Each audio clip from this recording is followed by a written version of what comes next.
Nous allons avoir le plaisir d'écouter Frédéric Leroux, qui est professeur à Sorbonne Université.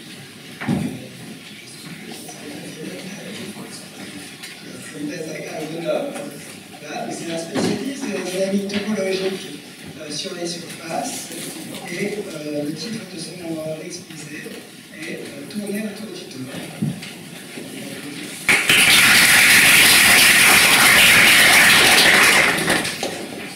Merci.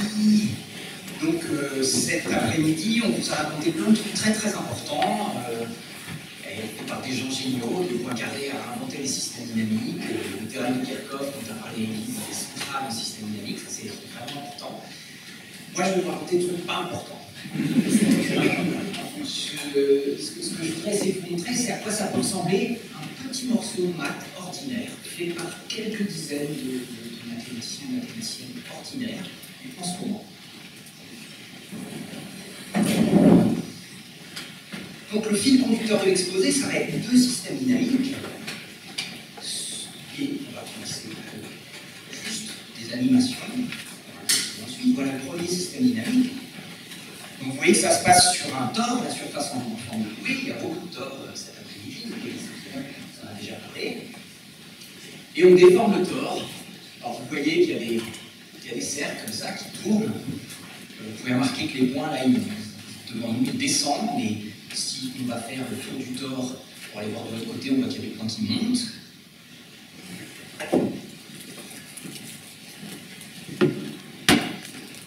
Et le second système dynamique, toujours sur le tore, alors il commence comme le premier, on tourne verticalement, et puis on change d'avis, on tourne horizontalement. Puis on se revient à tourner verticalement. Et à nouveau horizontalement. Etc. Et on répète ça un niveau. C'est pas facile de faire contrôle flèche. Voilà, donc si j'arrête l'animation, vous voyez que les points gris et noirs sont très très mélangés. Donc cette deuxième application, elle maltraite beaucoup le tore, elle mélange beaucoup les choses. Et une des choses pour essayer de comprendre, c'est quelle est la différence entre ces deux applications. Il y en a une qui est plus compliquée, l'autre moins compliquée. J'espère aussi que tout le monde a noté que c'est très pratique parce que du coup, si je change de couleur,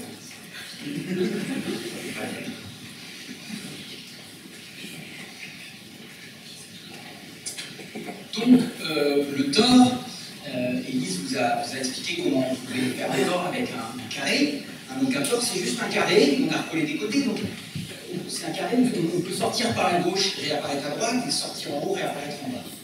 C'est exactement ce qui se passait dans un jeu vidéo des années 80 qui s'appelait Pac-Man. Donc Pac-Man, c'est un petit bonhomme jaune, il doit manger des pastilles échappées au fantôme, mais pour ce qui nous intéresse, vous voyez, il est sorti en haut, il réapparaît en bas, et il peut sortir à gauche, il réapparaît à droite, et à gauche, vous avez le tore tridimensionnel, il se passe la même chose. Et le truc intéressant, c'est qu'on voit quand il sort par le côté, dans le tore tridimensionnel, il ne se passe rien du tout. Les côtés, une fois qu'on les a recollés, ils sont exactement des points du tore comme les autres, le tore est parfaitement homogène, on ne voit plus les pointures. Alors moi je vais utiliser un modèle du tore un peu différent que Élise a déjà utilisé et Pierre aussi. On prend notre carré et au lieu de recoller les côtés, on fait une infinité de copies du carré et puis on les recolle périodiquement dans le plan, vers le haut, vers le bas, et on obtient quelque chose comme ça. Donc là ce que vous voyez c'est une infinité de Pac-Man répétée périodiquement vers le bas d'un plan, mais c'est une illusion. Il n'y a qu'un seul Pac-Man et il est dans un tore. La preuve qu'il n'y a qu'un seul Pac-Man, c'est que quand il bouge plus. D'accord ? Donc là, mon Pac-Man, il peut se déplacer d'une unité vers la droite et il a fait le tour du tore horizontalement. Il peut se déplacer d'une unité vers le haut et il a fait le tour du tore vertical. Donc autrement dit, on peut voir le tore comme le plan où on identifie des points si le vecteur qui va de l'un à l'autre a des coordonnées qui sont des nombres entiers. Et donc pour étudier un phénomène sur le tore, on peut à la place étudier un phénomène sur le plan en se souvenant de cette périodicité.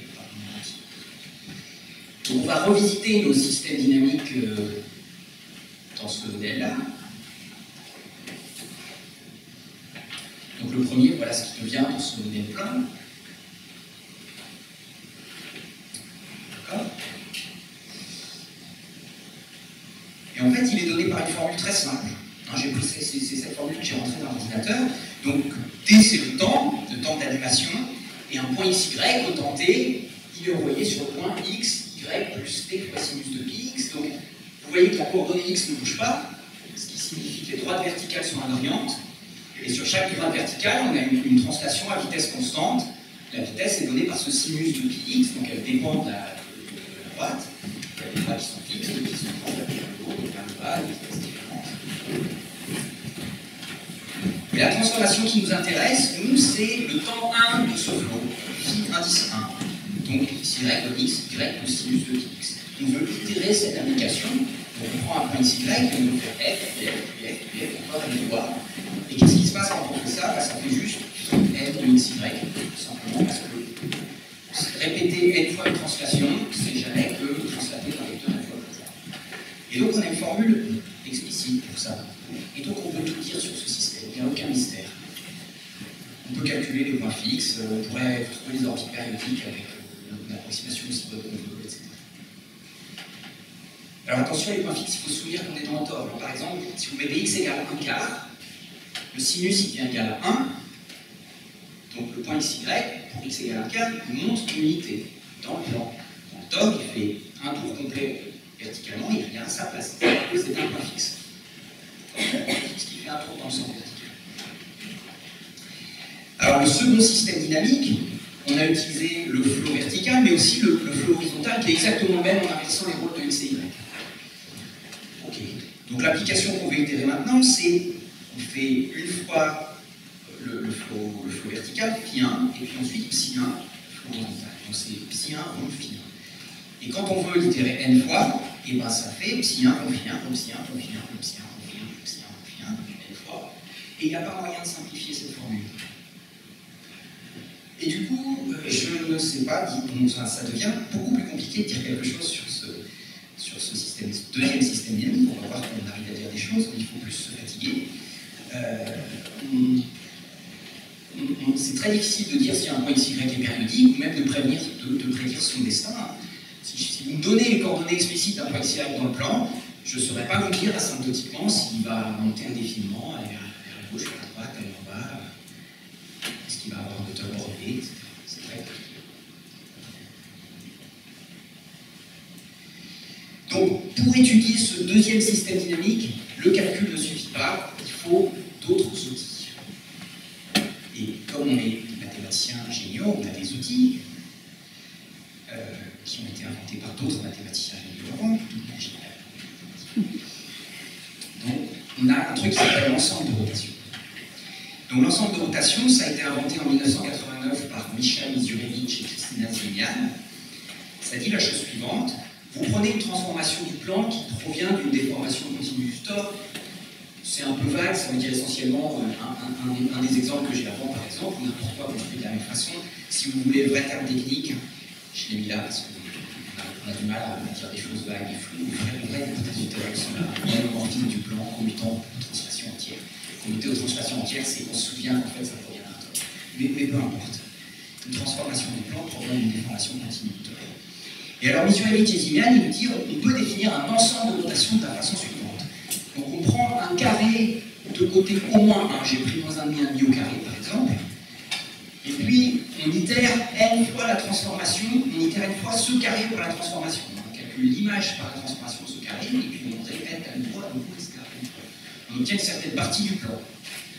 On divise par n, on divise toutes les coordonnées, les deux coordonnées par n, on obtient une autre partie du plan. Donc en faisant varier n, on obtient une suite de parties du plan. Et alors ils nous disent, ça converge en un certain sens, qui s'appelle sens de Hausdorff, vers une partie du plan, et en plus cette partie limite, elle va être convexe. Alors qu'est-ce que c'est que cette convergence au sens de Hausdorff? On va voir sur les exemples. Donc on revient à notre premier système dynamique, et on va lui appliquer ce truc-là. Donc on part du carré, et on lui applique le flot vertical. Donc évidemment, le carré se déforme, vers le haut et vers le bas à la fois, les côtés ne bougent pas. Et on voit qu'il se déforme à vitesse constante. En gros, au temps n, on a quelque chose qui s'étire entre les ordonnées moins n et n, à peu près, et qui est compris dans une bande de largeur 1. Donc maintenant, il faut diviser par n. Donc La largeur de la bande, elle va tendre vers 0, qui va s'écraser vers les ordonnées. Et puis en ordonnée, ça va s'étendre entre moins 1 et 1. Donc on obtient un truc connexe petit entre moins 1 et 1, tout près d'une droite. Et à la limite, on obtient, je vais peut-être deviner, le segment vertical d'abscisse 0 et d'ordonnée compris entre moins 1 et 1. Pour le second système dynamique, la même chose, on applique la transformation, mais cette fois-ci, ça étire verticalement et horizontalement. Et même chose, à chaque itération, on grandit en gros d'une unité vers le haut, vers le bas, vers la gauche, vers la droite. Donc après une itération, on occupe en gros, la figure se passe dans un carré entre moins n et n en abscisse et en ordonnée, à peu de choses près. Et vous voyez qu'elle remplit de plus en plus ce carré. Alors vous voyez une poussière de points, ça c'est un artefact numérique. L'ensemble il est en un seul morceau en réalité. C'est parce que je ne sais pas bien calculer avec un ordinateur, donc je n'ai pas fait un truc assez précis, je vais faire mieux. Et vous voyez, il y a des trous évidemment, ça n'occupe pas tout ce carré. De toute façon, une application elle préserve les airs, comme c'était dit tout à l'heure. Donc en fait c'est un truc toujours d'air 1, mais qui est très très étendu. Donc il y a des trous, mais les trous ils sont taille bornée. Quand vous divisez par n, à nouveau, vous êtes dans le carré de moins 1 au carré, et vous remplissez presque totalement le carré, quand même dans R plus infini, ça converge vers moins 1 au carré. L'ensemble de rotation, mon deuxième exemple, c'est le carré de moins 1 au carré. Donc là, vous voyez une grosse différence entre les deux systèmes dynamiques en termes d'ensemble de rotation. Il y en a un dans l'ensemble de rotation qui est contenu dans une droite verticale, ce qui vient du fait que tous les points tournent verticalement, à des vitesses différentes, mais tous dans la même direction. Alors que le second, l'ensemble de rotation, n'est pas contenu dans une droite. On va dire que c'est un gros ensemble de rotation. Vous vous souvenez, l'ensemble de rotation est convexe, donc si vous n'êtes pas contenu dans une droite, vous contenez au moins 3 points non alignés, donc vous contenez tout le triangle rempli, déterminé par ces ordres. Pour ça, on va appeler ça un gros ensemble de rotation, donc ça contient comme ça un triangle. Et maintenant, il y a un théorème de John Franks qui va nous dire que avoir un gros ensemble de rotation, ça implique avoir plein d'orbites périodiques. Si l'ensemble de rotation est gros, alors il y a une infinité d'orbites périodiques. Donc ça s'applique en particulier à mon deuxième système dynamique. Vous vous souvenez, je vous ai dit, c'est très difficile de prévenir le futur d'un point, de dire où sont les orbites périodiques. Ce théorème dit qu'il y en a une infinité, puisque l'ensemble de rotation, c'est un carré. Je vous ai un peu caché le fait comment on démontre que l'ensemble de rotation, c'est un carré, mais ça c'est un exercice. Il faut calculer les points fixes d'abord, ça se fait, utiliser la convexité. En fait, le théorème est plus précis. La version précise du théorème, elle me permet même de dire un truc comme ça. Il existe un point, quelque part dans le corps, qui va revenir sur lui-même après 2024 itérations et pas avant. Et quand il reviendra sur lui-même, en gros, il aura fait 16 tours dans le sens horizontal et 11 tours dans le sens vertical. Le sens précis de ça, ça veut dire que dans le modèle du plan, il ne va pas revenir sur lui-même, il va revenir exactement translaté de 16 vers la droite et de 12 vers la droite. J'ai aucune idée d'où se situe ce point. Donc la moralité de ce théorème, c'est qu'avoir un gros ensemble de rotation, ça force à avoir une dynamique riche. Et après cette période, l'ensemble de rotation et les homéopathies du Thor ont été étudiés de façon à peu près continue jusqu'à maintenant. Et il y a d'autres résultats dans cette direction dont je ne vais pas parler. Je vais faire un saut dans le temps. D'abord, oui, c'est ça. On arrive maintenant, et bien qu'il y ait eu plein d'études, il reste des questions ouvertes. Sur une qui a l'intérêt d'être très très simple à poser. Quelles sont les formes possibles pour un ensemble de rotation? Je vous l'ai dit, c'est une partie convexe du plan. Si vous savez ce que ça veut dire, c'est aussi une partie compacte. Mais à part ça, on ne sait rien, à peu près. Pas tout à fait. Il y a des parties où on sait qu'elles sont pas réalisées. Typiquement, on ne sait pas dire s'il existe une transformation du torque dans l'ensemble de rotation d'un disque. On serait très surpris si ça existait. On n'a pas assez d'ensemble électrique. Alors, je vous propose d'oublier nos systèmes dynamiques pour quelques minutes. Et on va introduire un nouvel objet qui, a priori, n'a rien à voir. Il s'agit d'un graphe. Alors, pour définir un graphe, il faut donner un ensemble de sommets et un ensemble d'arêtes qui relient les paires de sommets. Et ici, pour chaque paire de sommets, s'il y a une arête en bas. Alors, les graphes les plus simples, on peut les dessiner au tableau. Par exemple, voilà un graphe fini avec 6 sommets et 7 arêtes, si je ne me trompe pas. Le graphe que je vais vous définir, on ne peut pas le dessiner au tableau. Il est beaucoup trop gros, il est énorme, mais il est néanmoins très facile à définir. Allons-y. Donc il faut que je vous dise qui sont les sommets. Alors les sommets, ça va être les courbes fermées simples essentielles du tore. Qu'est-ce que ça veut dire? Ça a l'air compliqué, mais c'est pas si compliqué que ça. Qu'est-ce que c'est une courbe fermée simple essentielle? Je vais vous dire ce que ça n'est pas.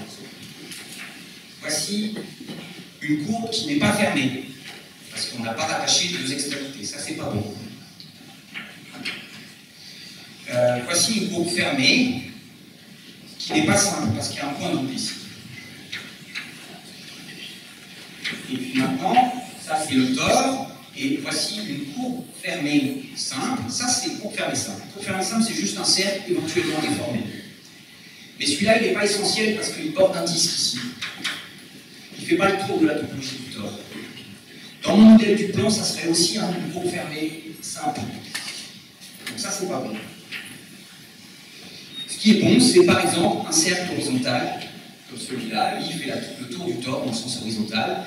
Et d'ailleurs, si je le dessinais dans le modèle du plan, ça serait une droite horizontale. Et le fait que ça devienne une droite quand on déplie le tore d'un plan, c'est significatif du fait que c'est essentiel. Donc voilà les sommets. Pour chaque courbe comme ça, je mets un sommet. Ça fait beaucoup de sommets. Et maintenant les arêtes c'est très facile.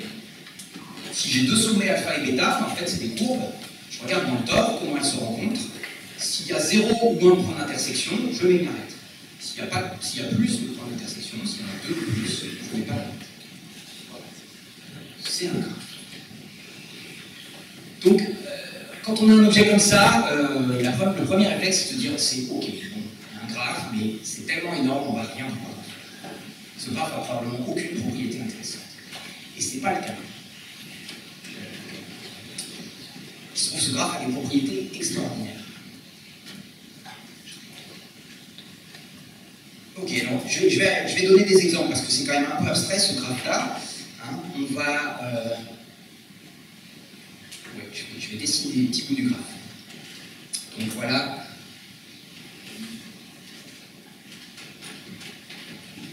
Toujours cette fois-ci sur le temps en 3 dimensions. Donc j'ai dessiné deux courbes, une rouge, une verte. Et donc ça correspond à deux sommets du graphe.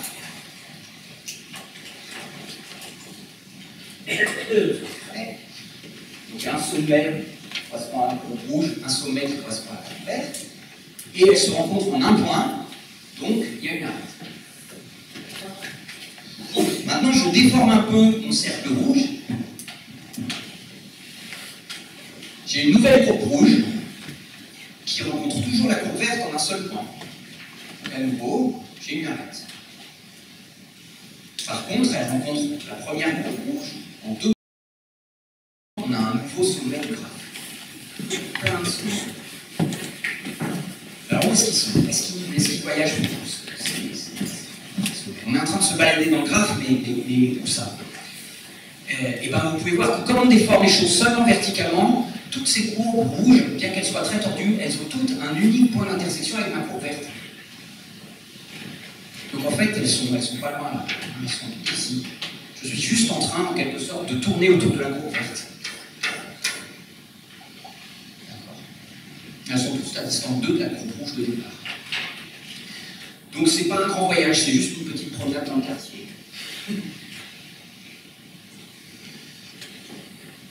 Maintenant, évidemment, empilez ce qu'on va faire la même chose avec l'autre système, le deuxième. Cette fois-ci, on applique le flot vertical puis le flot horizontal. Et assez vite, on a deux points d'intersection avec la courbe verte. Donc on n'est plus à distance 1 de la courbe verte. Est-ce qu'il n'y a pas une autre courbe qui serait à distance 1, qui certifierait qu'on serait à distance 2 des nouvelles courbes? Ça, c'est difficile à voir. Dans ce graphe, c'est assez facile de montrer que des courbes sont proches, et des sommets sont proches. Il suffit de certifier en trouvant des courbes. Par contre, démontrer que des sommets sont loin, ça, c'est très difficile. Je prétends que quand je fais ça, la famille de courbes qu'on obtient, elle est en train de partir à l'infini dans le graphe. Et ça, c'est vraiment un résultat difficile. En fait, je peux dire ça parce qu'il y a un théorème. qui alors lui est assez récent. Donc il a été fait par les trois inventeurs du graphe des courbes, Bowden et Sally Webb, et puis aussi Catherine Mal et Emmanuel Miquiton. Et ce théorème, il nous dit que quand on a une transformation du tore, qui a un gros ensemble de rotations, et puis qu'on fait ça exactement, on prend une courbe, on itère par la transformation, on obtient une suite de sommets dans le graphe. Cette suite de sommets, elle part à l'infini. Elle part même à l'infini avec une vitesse minorée, une vitesse linéaire. Et en fait, c'est même un si et seulement si. Ça marche dans l'autre sens. Ça caractérise les transformations du tore qui ont un gros ensemble de rotations. Donc ce théorème, il fait un lien entre les systèmes dynamiques sur le tore et une propriété géométrique dans ce graphe. Pourquoi j'appelle ça géométrique? Parce qu'il faut vraiment penser que ce graphe, il a une géométrie intéressante, et en fait c'est ça qui est dans... C'est pour ça que ce graphe a été publié. Des graphes comme ça, les mathématiciens et les mathématiciennes en ont tout le temps, mais la plupart du temps, ils ne savent rien en faire. Et là, ils en ont fait quelque chose parce qu'ils ont réussi à montrer une propriété très intéressante qui s'appelle l'hyperbolicité. Je ne peux pas vous décrire l'hyperbolicité, je vais vous expliquer l'hyperbolicité, sauf si vous avez encore une heure, mais c'est pas si compliqué. Mais c'est un truc qui vous dit que, bon, disons, l'espace hyperbolique le plus célèbre, c'est le plan hyperbolique que j'ai représenté là. Cette figure contient l'essentiel de la géométrie hyperbolique. Il suffit de bien se rendre compte que toutes les créatures rouges, là, elles ont toutes la même taille. Et c'est ça l'essentiel du plan hyperbolique. Donc ce graphe, il a un peu la même géométrie. Et la géométrie hyperbolique, la notion d'espace hyperbolique, c'est une définition donnée par Roth en 87, et c'est tout un champ des maths qui avait plein de résultats, plein d'outils. Et le théorème ici, il permet de connecter les systèmes dynamiques sur le tore avec les propriétés géométriques sur ce graphe. C'est déjà ce que faisait ce théorème-là. Et voilà, c'est cette connexion. Donc, on aime bien dire qu'on a connecté deux domaines. On a connecté deux petits bouts de domaines différents. Donc il y a des spécialistes qui ne se parlaient pas avant, qui se mettent à se parler, et on a un éclairage différent sur les objets qu'on avait avant, des questions différentes, et c'est assez enthousiasmant. Ça concerne quelques dizaines de personnes, mais qui s'amusent beaucoup.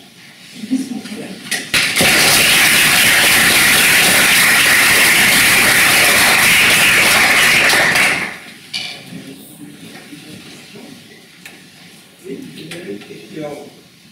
Ici, vous parlez de tore, mais si vous parlez des surfaces d'un genre, plus de les répondre pas. Oui, donc la question c'est, le tore c'est bien joli, mais il y a d'autres surfaces qu'on appelle de genre plus grand.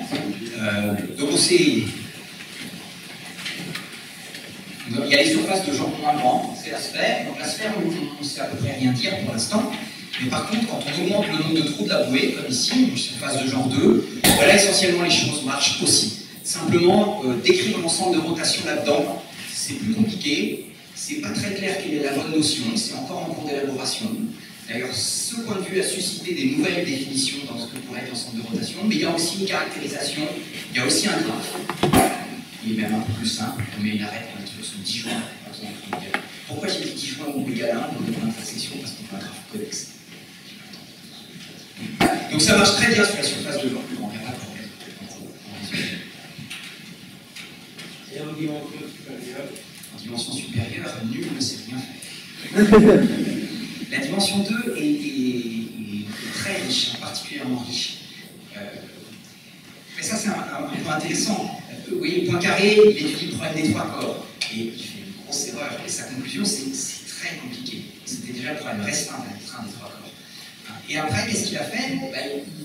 Il a fait un truc de mathématicien, c'est-à-dire il dit la physique c'est trop compliqué. Moi je vais prendre des trucs les plus simples possibles pour l'air d'avoir des comportements intéressants et je vais déjà commencer à étudier ça. Et on n'en est pas sorti.